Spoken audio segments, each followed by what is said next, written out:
Grand Rising Soul Fam, I am coming on celebrating, as always, life as ceremony, celebrating 40 days of Venus retrograde. Every day I've been coming on and I've been sharing some wisdom keeper stories, some oracles from the Tao, some questions from contemplation from the Quantum Human Design Activation deck. And today I am coming through with contemplation, with sharing around Gene Key 56. This is the shadow of intoxication.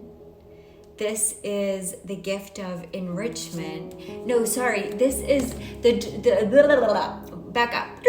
Okay, this is the shadow of distraction. This is the gift of enrichment, and this is the city or the divine expression of intoxication. I'm going to tell it to you straight.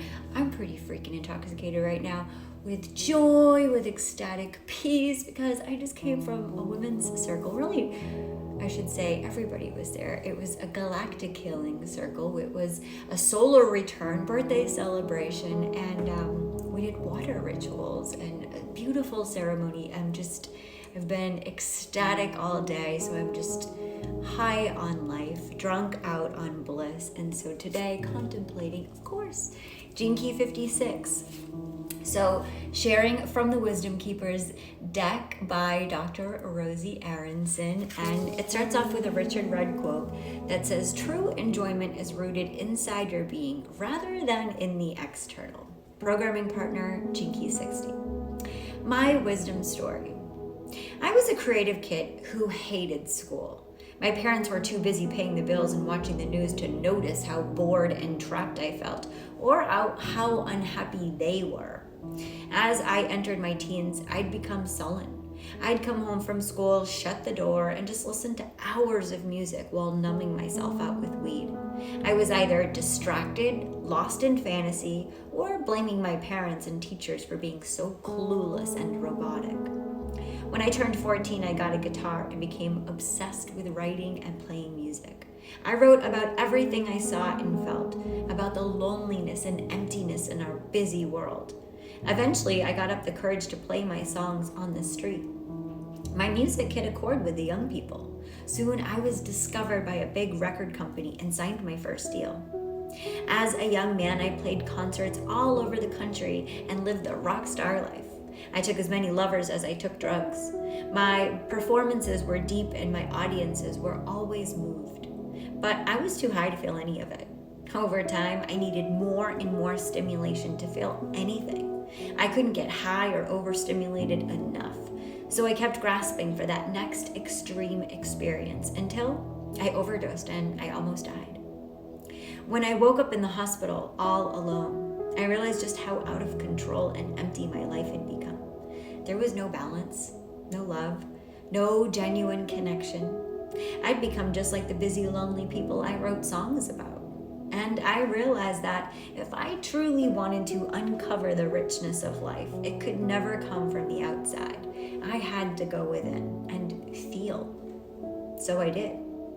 I went cold turkey on all of my addictions. For a while, I thought I'd die from the physical discomfort. Once I made it through the withdrawal, I realized that the real challenge was facing and feeling all the emotional pain that I'd been avoiding for so many years. It took a long time for me to learn how to live a truly balanced life. Today, a single song can move me to tears. A drop of wine is enough to relax me, but I don't drink. And I just love hanging out with people, laughing, and spreading the cheer. My gift to you.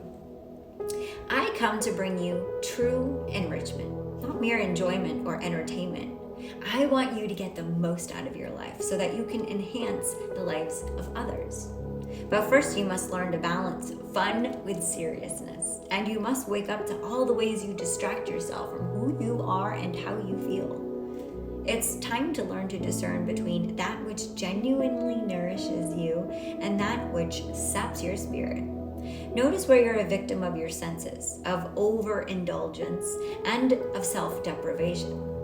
I care less about what you do than where you come from. Come from fear and you'll likely do too much, too little, or at the wrong time. come from love, and you won't need rules and protocols to guide you.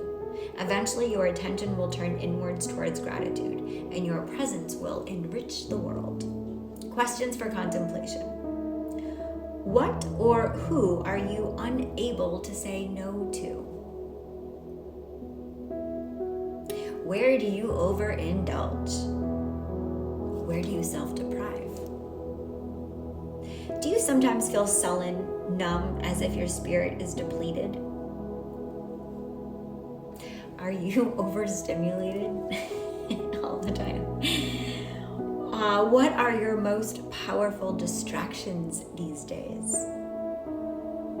Think of what and who truly enrich your life. When was the last time you enriched someone else's life? Pick a favorite distraction and then give it up for a week. 7 days, cold turkey. See how it goes. Journal about what happens. And okay, maybe just give it up for a day. Okay, but yeah, see what happens. There we go. How enriching it is to realize, to see with your